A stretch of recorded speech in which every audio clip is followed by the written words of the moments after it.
One makes you small, the other slows you down. And together, they trap you. They block your chances of real change and success. I'm talking about two supposedly harmless habits that are secretly holding you back. In today's video, I'll break them down for you. You'll understand why they feel so normal, but most importantly, I'll give you simple steps you can actually use to break free. Stay with me till the end to unlock a new level of self-esteem, action, and growth. And as usual, the timestamps are in the description below. Now, are you ready for some change?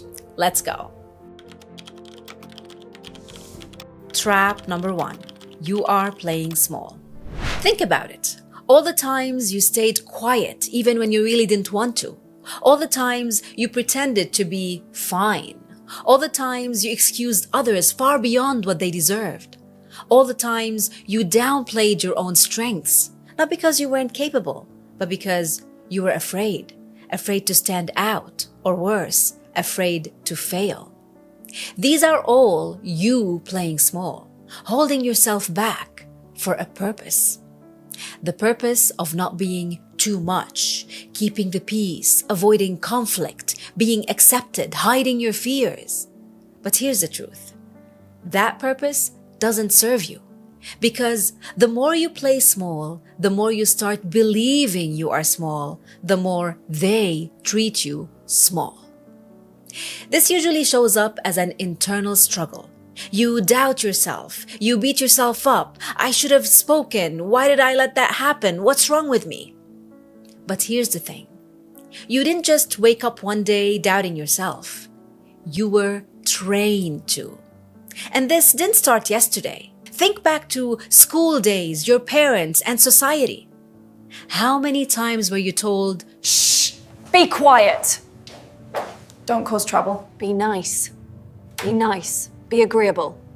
Rule followers were constantly rewarded, but those who spoke up or challenged, they were often shushed or labeled troublemakers.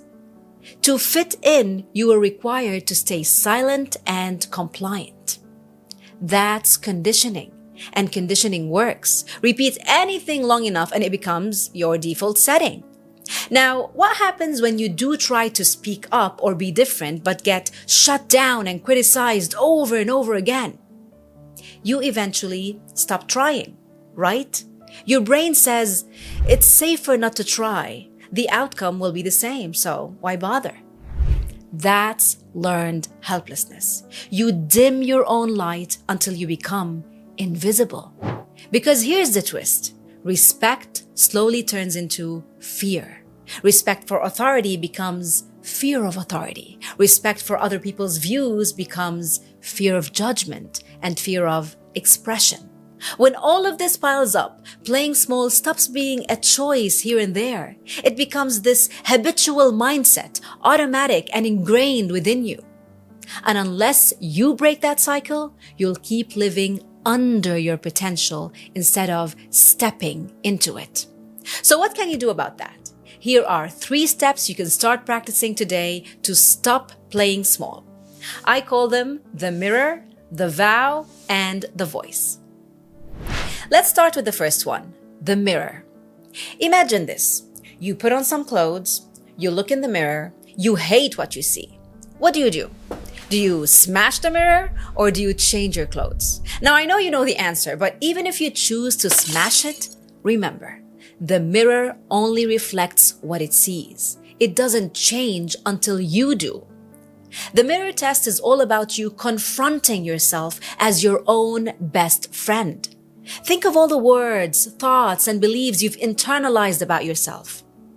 If you wouldn't truly feel okay saying them out loud to yourself in the mirror, then stop accepting them as your truth. If you wouldn't wear ugly clothes just because someone handed them to you, then why wear ugly beliefs? Change what you've accepted to wear. You've outgrown them. And if people keep handing you things to wear that you don't like, then simply don't take them. Now, let's talk about step 2, the vow. Your vow is your pledge to your higher self, the version of you that refuses to stay small and knows exactly what you deserve. In essence, It's a decision about the minimum standard of treatment you're willing to accept from others and from yourself. Because here's the truth. If you don't set your standards, someone else will. Now, you can write as many vows as you want, but it's better to stick to 3 or less every time. Why? Because you don't want to overwhelm yourself, and because sustainable change is built on small, gradual steps. And make them as specific and as personal as you want. You could say, I vow to stop letting my boss speak to me disrespectfully. I vow to speak up when I have an idea, regardless of how people react. I vow to stop calling myself anything that belittles my worth. Now here's a bonus tip. Think it, write it, say it. When you do all 3, you engage more senses and you lock it in your memory. And if you post it where you can see it or hear it daily, you'll reinforce it even more. Remember, repetition rewires your brain, not just overnight, but over a period of time. The more you repeat these vows, the more your brain believes them. And when your brain believes them, your behavior follows. Now, drop the word vow in the comments if you're writing yours today. This brings us to the 3rd step, which I call the voice. Part of playing small for so long is learning to stay silent. But silence is never neutral. Every time you swallow your words, you teach yourself that their voice matters more than yours. And I get it. The good kid in you was rewarded for being quiet. But today, that same kid is choking your voice. So call this rebellion if you want. But really, it's just reclaiming what's already yours. Your space, your worth, your power. So how do you do that? You do that by speaking up. You practice using clear statements and you drop over apologies and hesitation.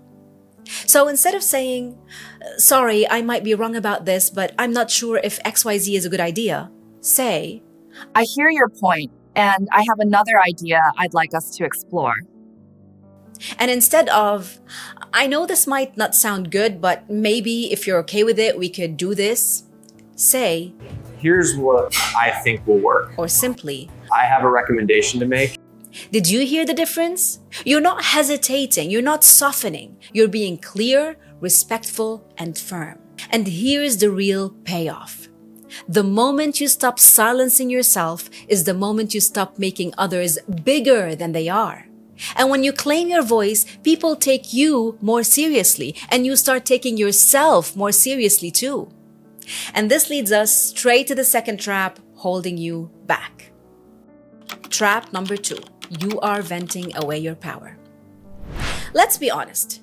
You already know you're not satisfied. You complain. You talk about it. You vent. And venting does feel good, and it's sometimes necessary because it could help you regulate your emotions and keep you sane. But when it's overdone, it could drain the tension you need to take the action towards change. Now think about this. As uncomfortable as it is, pain is the greatest motivator. How many success stories have you heard that started with pain? Real transformations, people losing major weight, building successful businesses from scratch. Most of them were triggered by pain. Divorce, bankruptcy, burnout, illness. Because pain could force you to wake up and slap you out of your comfort, but only when you stop numbing it. So the real question becomes, do you really want to wait until disaster strikes before you move? Or could you use the pain you already have as your signal to act? Now here's something uncomfortable you might discover about yourself. You secretly like to just keep talking about it. Why? Because as long as it's about them, your boss, your family, the system, then it's not your fault. They mistreated me. They overlooked me. They didn't respect me. And talking about it makes it look like you're doing something while actually doing nothing. And it also protects your image and gets you some attention and sympathy. If this is what you secretly discover about you, then here is your reality check. Simply stop it. Stop pretending you want to change. Stop feeding the victim mindset. You're better off admitting you're okay with how things are than replaying the same story for the 100th time.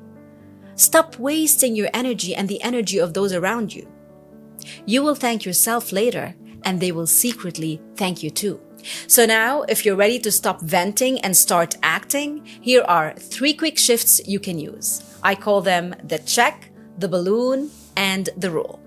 Let's start with the 3 times check. Count how many times you vented about the same story. Sounds strange, but remember, we want to change, not just talk. If you've complained about the same thing more than 3 times, it's time to hold yourself accountable. Because you don't want to fall into the trap of rumination, rehearsing the same negative thoughts over and over again. So stop talking and start doing. There's also an interesting research that shows that the way you vent matters. If you don't change anything and you repeat the same story with the same tone and the same anger and the same style, you risk not releasing it. You risk rehearsing it and training your brain to stay angry about it. So instead of telling it again, pause and use that energy to change. And if it's really beyond your control, what you can do is to simply acknowledge it and find another path. Because enough. Now, the second shift is what I call the balloon. Every time you complain without taking action, it's like poking holes in your own hot air balloon. The fire is still heating it up, but the holes are leaking away the very pressure you need to rise. So here's your question. Am I okay venting about the view down here instead of rising above? If the answer is no, then pause and name the pain. What's really happening here? Say it out loud. This is my fear. This is frustration from being ignored.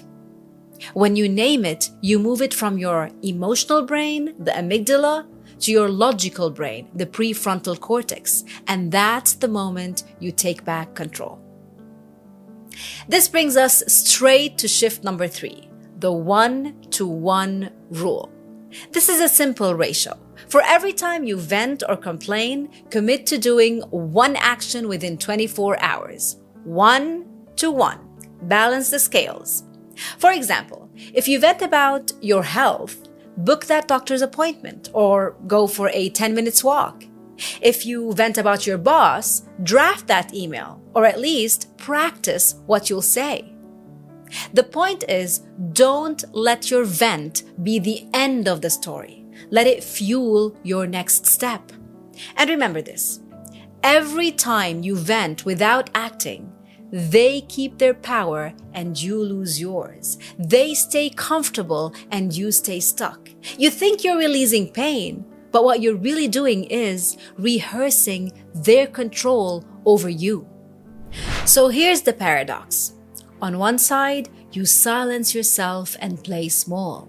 On the other, you vent and make your problems loud. Silent when you should speak, loud when you should act. And together, these 2 habits create a cycle that traps you. And here's the real cost. While you're stuck between self-doubt and inaction, life doesn't wait. Opportunities pass. Other people step in. And if you don't let go of these 2 habits, you don't just stay the same, you fall further behind. So now is the time for you to realize that you've been underestimating what's in you and overestimating what's around you. It's time for you to realize that pain is not punishment. Pain is meant to move you if you just let it. And remember this, change isn't always about adding more. Sometimes it's about subtracting what's been holding you back. If this gave you a shift in perspective, hit like, drop a comment, and subscribe for more. And don't keep it to yourself, share it with someone who's stuck in the same cycle. You might be the reason they finally break free. Because success, confidence, and growth, they all start the moment you stop giving away your power. And always remember, you've got this. I'll see you in the next one. Ciao.